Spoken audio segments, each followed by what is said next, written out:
Vous devez donner tout ce que vous avez. Que ce soit votre temps, votre talent, vos prières ou vos trésors, qu'allez-vous faire de ce que vous avez?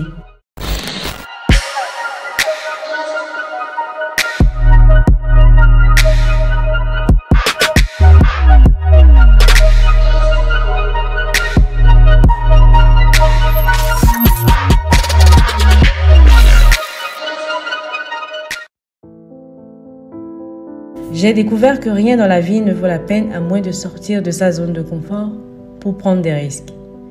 Nelson Mandela a dit qu'il n'y a aucune passion à trouver en jouant petit et en se contentant d'une vie inférieure à celle que l'on est capable de vivre. Maintenant, je suis sûre que dans vos expériences à l'école, dans vos demandes d'inscription, à l'université, dans le choix de votre spécialité et dans la décision de ce que vous voulez faire dans la vie, je suis sûre que les gens vous ont dit de vous assurer que vous avez quelque chose sur quoi vous appuyer. Assure-toi d'avoir quelque chose sur quoi te replier, disent-ils. Mais je n'ai jamais compris ce concept. Avoir quelque chose sur quoi retomber? Si je dois tomber, je ne veux pas retomber sur quelque chose. Je veux tomber en avant. Je me suis dit qu'au moins comme ça, je verrai ce que je vais toucher. Sans cohérence, vous ne finirez jamais. Alors faites ce qui vous passionne. Prenez des risques. Ne craignez pas d'échouer. Car un test de QI normal comportait 9 points. Et vous deviez dessiner 5 lignes avec le crayon à l'intérieur de ces 9 points. Sans lever le crayon. La seule façon de le faire était de sortir des sentiers battus. Ne craignez pas de sortir des sentiers battus. N'ayez pas peur d'échouer. N'ayez pas peur de rêver grand, mais rappelez-vous, les rêves sans objectif ne sont que des rêves. Reggie Jackson a frappé 2600 fois au cours de sa carrière, le plus grand nombre de fois dans l'histoire du baseball. Mais vous n'entendez pas parler des frappes. Les gens se souviennent des cours de circuit. Allez de l'avant. Thomas Edison a réalisé 1000 expériences ratées. Vous le saviez? Je ne le savais pas. Parce que la 1001e a donné naissance à la première ampoule électrique. Continuez d'avancer. Chaque expérience ratée est un pas de plus vers le succès. Vous devez prendre des risques. Et je suis sûre que vous avez probablement entendu cela avant. Mais je veux vous parler de pourquoi c'est si important. Vous allez échouer à un moment de votre vie. Acceptez-le. Vous allez perdre. Vous vous mettrez dans l'embarras. Vous serez nul à quelque chose. Il n'y a aucun doute là-dessus. Je sais que ce n'est pas un message traditionnel pour une cérémonie de remise de diplôme. Mais je vous demande de l'accepter car c'est inévitable. Dans le métier d'acteur, on échoue tout le temps au début de sa carrière. J'ai auditionné pour un rôle dans une comédie musicale de Broadway. Un rôle parfait pour moi, pensais-je, à l'exception du fait que je ne sais pas chanter. Je n'ai pas eu le rôle. Mais voilà le truc. Je n'ai pas démissionné. Je n'ai pas reculé. Je suis sortie de là pour me préparer à la prochaine audition, à la suivante et à la suivante. J'ai prié, mais je continuais à échouer et à échouer encore et encore. Mais ça n'avait pas d'importance. Parce que vous savez quoi? Il y a un vieux dicton qui dit que si tu traînes chez un coiffeur assez longtemps, tôt ou tard, tu vas avoir une coupe de cheveux. Un jour, tu finiras par avoir de la chance. Et j'ai eu de la chance. L'année dernière, j'ai joué une pièce appelée Francis à Broadway. Mais il y avait un hic. Il était au même théâtre que celui où j'ai échoué à ma première édition 30 ans auparavant. Le fait est que chaque diplômé ici aujourd'hui a la formation et le talent pour réussir. Mais avez-vous le courage d'échouer? Si vous n'échouez pas, vous n'essayez même pas. Je vais le répéter. Si vous n'échouez pas, vous n'essayez même pas. Pour obtenir quelque chose que tu n'as jamais eu, tu dois faire quelque chose que tu n'as jamais fait.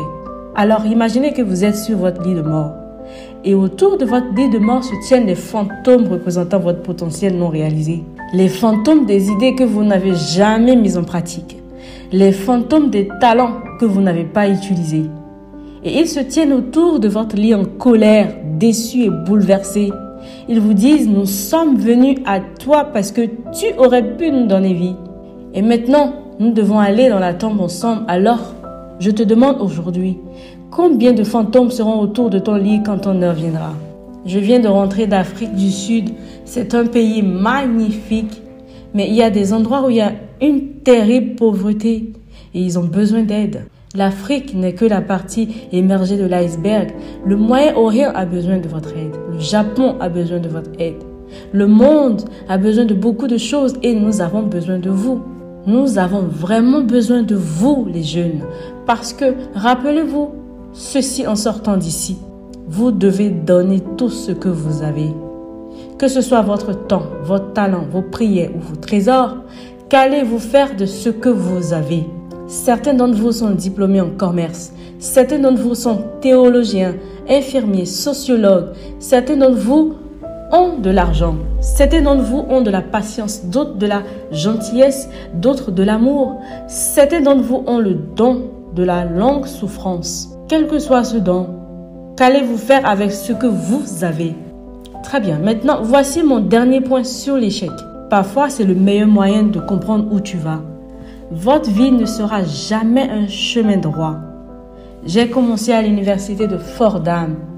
En tant qu'étudiant en médecine, j'ai pris un cours appelé la morphogenèse cardiaque. Je ne pouvais pas le lire, je ne pouvais pas le dire. Le cours, je ne pouvais pas le passer. Alors j'ai décidé de faire de la prépa en droit, puis du journalisme. Et sans concentration académique, mes notes sont parties dans leur propre direction.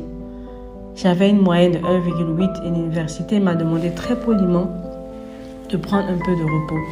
J'avais 20 ans. J'étais au plus bas. Et puis un jour, je me souviens du jour exact.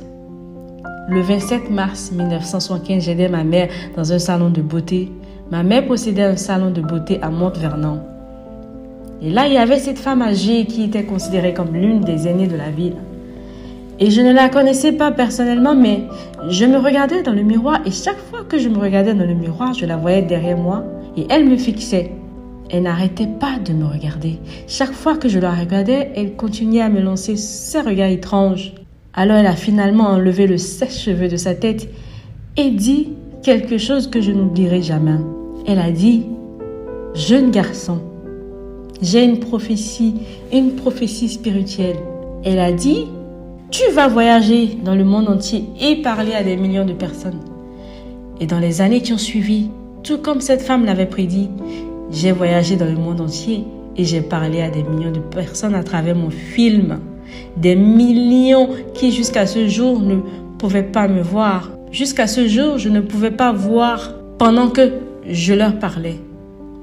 Et ils ne pouvaient pas me voir que non seulement me voir en plein mouvement dans mes rôles. Ils ne pouvaient pas voir le vrai moi. Mais je vous vois aujourd'hui et je suis très encouragée par ce que je vois. Et je suis renforcée par ce que je vois. Parce que prendre des risques, ce n'est pas seulement aller chercher du travail. Il s'agit aussi de savoir ce que l'on sait et ce que l'on ne sait pas. Il s'agit d'être ouvert aux gens et aux idées. Les chances que vous preniez, les gens que vous rencontrez, les gens que vous aimez, la foi que vous avez, c'est ce qui va vous définir. Ne te décourage jamais. Ne te retiens jamais. Donne tout ce que tu as.